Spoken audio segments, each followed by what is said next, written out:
ジャパニーズポッドキャスト with 桜子。皆さんおはようございます。こんにちは、こんばんは。桜子です。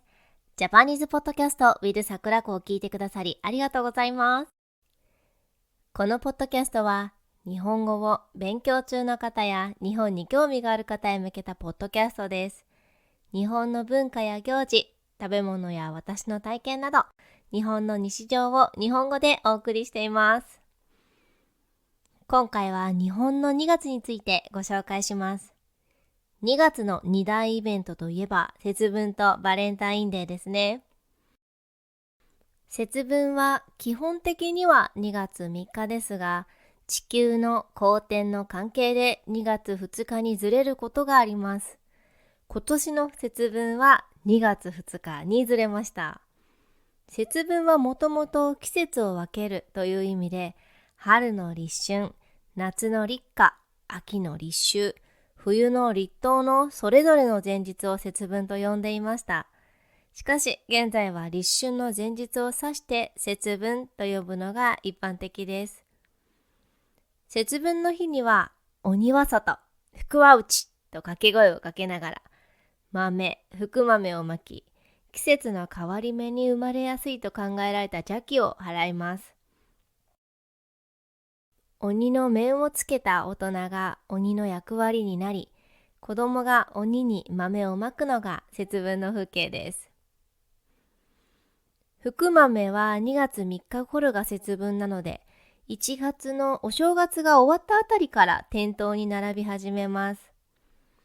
鬼の面は紙でできたもので、輪ゴムをつけて装着するタイプが多く、福豆とセットで販売されています。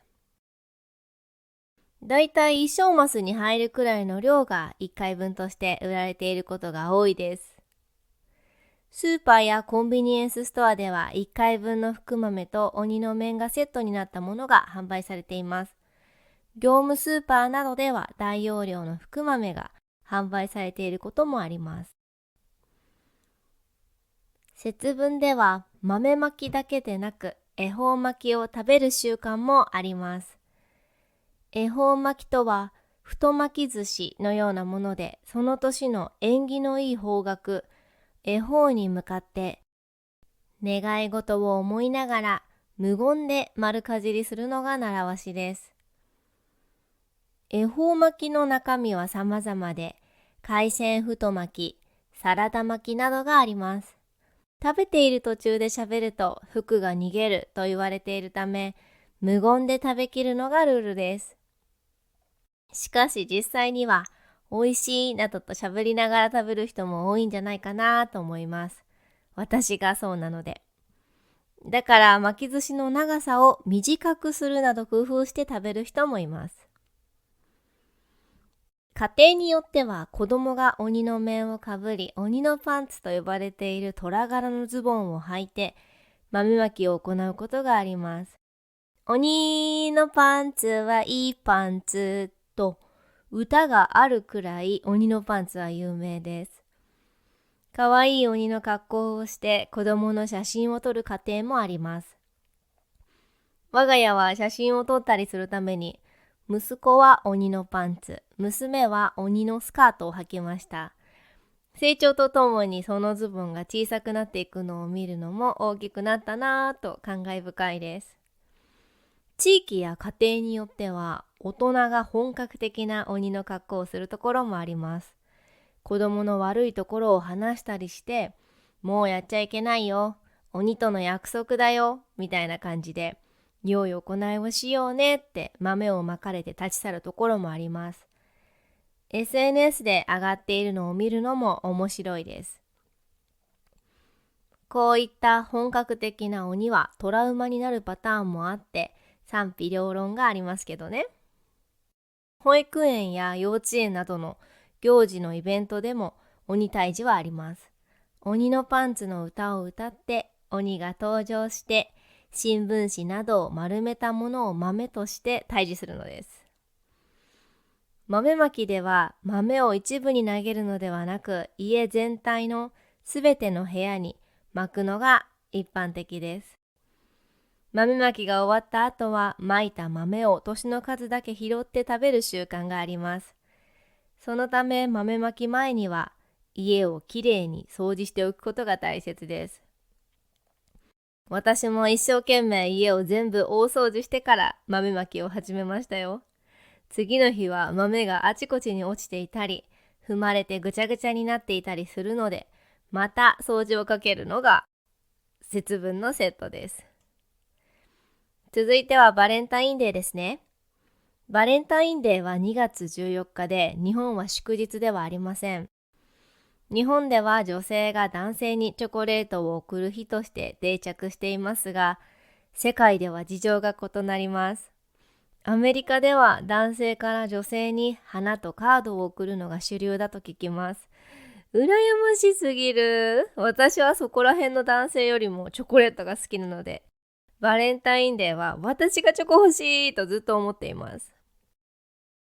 日本ではバレンタインデーはチョコレート会社が販売戦略としてチョコレートを贈る日と宣伝したため、その習慣が広まったと言われています。バレンタインデーのチョコレートには本命チョコレートと義理チョコレートがあります。本命チョコレートは本当に好きな人に贈るチョコレートで、義理チョコレートは友人や職場の同僚など恋愛感情のない人に贈るチョコレートです。女性同士でチョコレートを贈り合う場合は友チョコと呼ばれます。男友達であっても女性から男性に贈る場合は義理チョコとなることが多い気がします。会社などでは女性社員がお金を出し合って職場の男性にチョコレートを贈る習慣があります。会社関係のバレンタインデーの習慣については女性の間では負担に感じている人も多いです。女性同士でお金を出し合ってチョコレートを買うんですけど、お金の負担やチョコレートを買いに行ったり手配する負担と両方ですね。ホワイトデーのお返しもみんなで一つみたいな感じなので、割に合わないと感じる人もいますね。日本では1月下旬から2月14日のバレンタインデー当日まで、デパートなどでチョコレートの祭典と呼ばれるイベントが開催されます。海外の有名ショコラティエのチョコレートや、普段手に入らないチョコレートなどを購入することができます。最近では男性にチョコレートを贈るだけでなく、女性が自分のために特別なチョコレートを購入する傾向も強くなっています。それもあって、チョコのイベントは本当に大混雑です。私は以前軽い気持ちで行ったらとても疲れました。それ以降、あえてイベントの時期をずらして祭典のイベントではなく、デパートの地下街で普通にチョコレートを買っています。バレンタインデーの1ヶ月後、3月14日にはホワイトデーがあり、バレンタインデーのお返しとして男性から女性にプレゼントを贈る習慣があります。ホワイトデーはお菓子だけでなく、相手が欲しがるブランドのものやアクセサリーなど、かなりバリエーション豊かになります。話は少し変わって、私が2月にやりたいことを紹介しますね。私が2月にやりたいことは梅林巡りですね。冬の終わりから早春にかけて梅の花は見られます。昔は花といえば桜ではなく梅を指していました。昔の人が作った俳句や短歌では香り高く咲く梅の様子がよく読まれてきました。俳句の世界では梅は白い花びらを指すことが多く、赤い花びらの梅は紅梅と言われています。梅林の名所はお寺や梅園などでなかなか日常で見かけることは少ないのですが、2月におすすめのレジャーとして梅林巡りが挙げられます。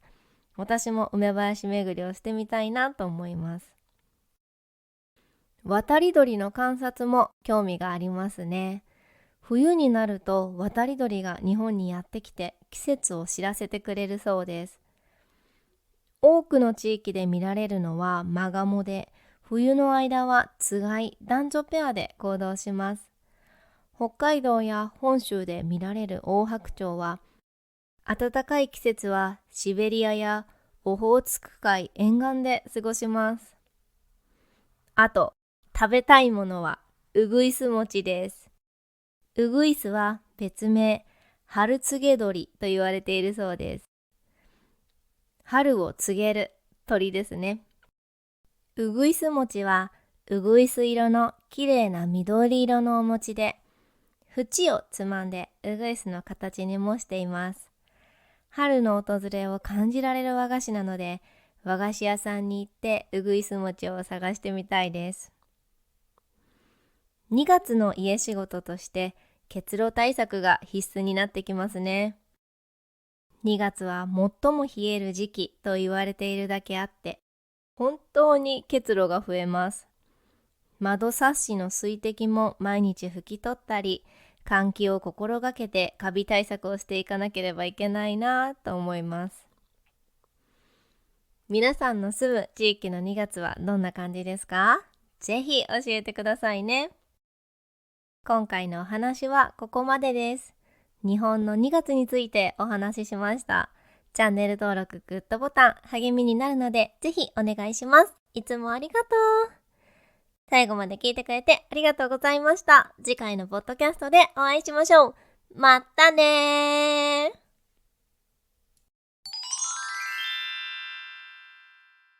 皆さんおはようございます。こんにちは、こんばんは、さくらこです。ジャパニーズポッドキャスト with さくらこを聞いてくださりありがとうございます。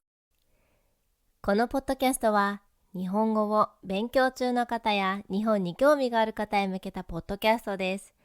日本の文化や行事、食べ物や私の体験など、日本の日常を日本語でお送りしています。今回は日本の2月についてご紹介します。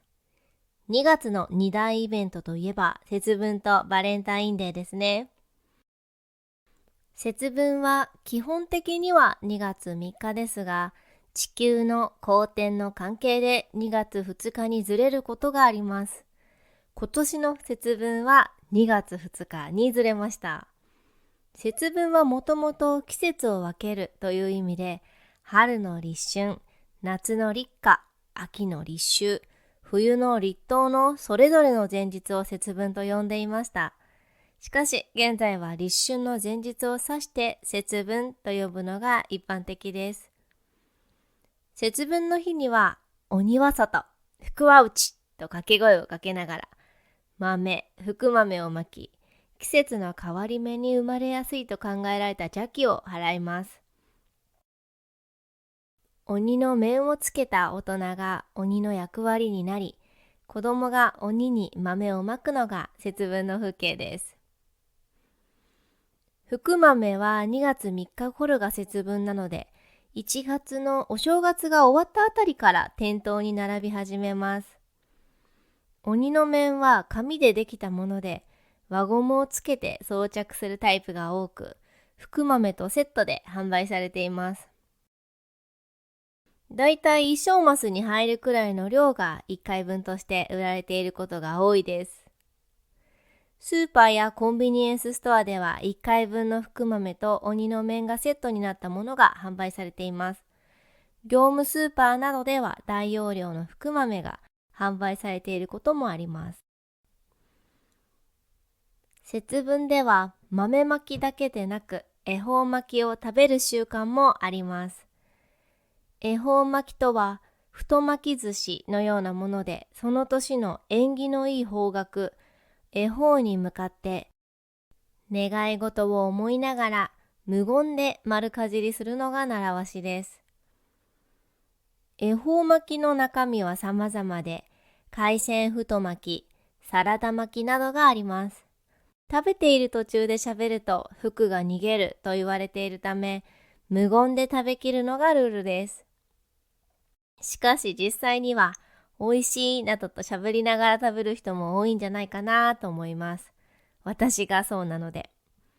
だから巻き寿司の長さを短くするなど工夫して食べる人もいます。家庭によっては子供が鬼の面をかぶり、鬼のパンツと呼ばれている虎柄のズボンを履いて豆まきを行うことがあります。鬼のパンツはいいパンツと歌があるくらい鬼のパンツは有名です。かわいい鬼の格好をして子供の写真を撮る家庭もあります。我が家は写真を撮ったりするために、息子は鬼のパンツ、娘は鬼のスカートを履きました。成長とともにそのズボンが小さくなっていくのを見るのも大きくなったなぁと感慨深いです。地域や家庭によっては大人が本格的な鬼の格好をするところもあります。子供の悪いところを話したりして、もうやっちゃいけないよ、鬼との約束だよ、みたいな感じで、良い行いをしようねって豆をまかれて立ち去るところもあります。SNS で上がっているのを見るのも面白いです。こういった本格的な鬼はトラウマになるパターンもあって賛否両論がありますけどね。保育園や幼稚園などの行事のイベントでも鬼退治はあります。鬼のパンツの歌を歌って鬼が登場して新聞紙などを丸めたものを豆として退治するのです。豆まきでは豆を一部に投げるのではなく家全体のすべての部屋に巻くのが一般的です。豆まきが終わった後はまいた豆を年の数だけ拾って食べる習慣があります。そのため豆まき前には家をきれいに掃除しておくことが大切です。私も一生懸命家を全部大掃除してから豆まきを始めましたよ。次の日は豆があちこちに落ちていたり、踏まれてぐちゃぐちゃになっていたりするので、また掃除をかけるのが節分のセットです。続いてはバレンタインデーですね。バレンタインデーは2月14日で、日本は祝日ではありません。日本では女性が男性にチョコレートを贈る日として定着していますが、世界では事情が異なります。アメリカでは男性から女性に花とカードを贈るのが主流だと聞きます。羨ましすぎる。私はそこら辺の男性よりもチョコレートが好きなので、バレンタインデーは私がチョコ欲しいとずっと思っています。日本ではバレンタインデーはチョコレート会社が販売戦略としてチョコレートを贈る日と宣伝したため、その習慣が広まったと言われています。バレンタインデーのチョコレートには本命チョコレートと義理チョコレートがあります。本命チョコレートは本当に好きな人に贈るチョコレートで、義理チョコレートは友人や職場の同僚など恋愛感情のない人に贈るチョコレートです。女性同士でチョコレートを贈り合う場合は友チョコと呼ばれます。男友達であっても女性から男性に贈る場合は義理チョコとなることが多い気がします。会社などでは女性社員がお金を出し合って職場の男性にチョコレートを贈る習慣があります。会社関係のバレンタインデーの習慣については女性の間では負担に感じている人も多いです。女性同士でお金を出し合ってチョコレートを買うんですけど、お金の負担やチョコレートを買いに行ったり手配する負担と両方ですね。ホワイトデーのお返しもみんなで一つみたいな感じなので割に合わないと感じる人もいますね。日本では1月下旬から2月14日のバレンタインデー当日までデパートなどでチョコレートの祭典と呼ばれるイベントが開催されます。海外の有名ショコラティエのチョコレートや普段手に入らないチョコレートなどを購入することができます。最近では男性にチョコレートを贈るだけでなく、女性が自分のために特別なチョコレートを購入する傾向も強くなっています。それもあってチョコのイベントは本当に大混雑です。私は以前軽い気持ちで行ったらとても疲れました。それ以降、あえてイベントの時期をずらして祭典のイベントではなくデパートの地下街で普通にチョコレートを買っています。バレンタインデーの1ヶ月後、3月14日にはホワイトデーがあり、バレンタインデーのお返しとして男性から女性にプレゼントを贈る習慣があります。ホワイトデーはお菓子だけでなく、相手が欲しがるブランドのものやアクセサリーなど、かなりバリエーション豊かになります。話は少し変わって、私が2月にやりたいことを紹介しますね。私が2月にやりたいことは、梅林巡りですね。冬の終わりから早春にかけて梅の花は見られます。昔は花といえば桜ではなく梅を指していました。昔の人が作った俳句や短歌では、香り高く咲く梅の様子がよく読まれてきました。俳句の世界では、梅は白い花びらを指すことが多く、赤い花びらの梅は紅梅と言われています。梅林の名所はお寺や梅園などでなかなか日常で見かけることは少ないのですが、2月におすすめのレジャーとして梅林巡りが挙げられます。私も梅林巡りをしてみたいなと思います。渡り鳥の観察も興味がありますね。冬になると渡り鳥が日本にやってきて季節を知らせてくれるそうです。多くの地域で見られるのはマガモで、冬の間はつがい、男女ペアで行動します。北海道や本州で見られるオオハクチョウは、暖かい季節はシベリアやオホーツク海沿岸で過ごします。あと、食べたいものはうぐいす餅です。うぐいすは別名、春告げ鳥と言われているそうです。春を告げる鳥ですね。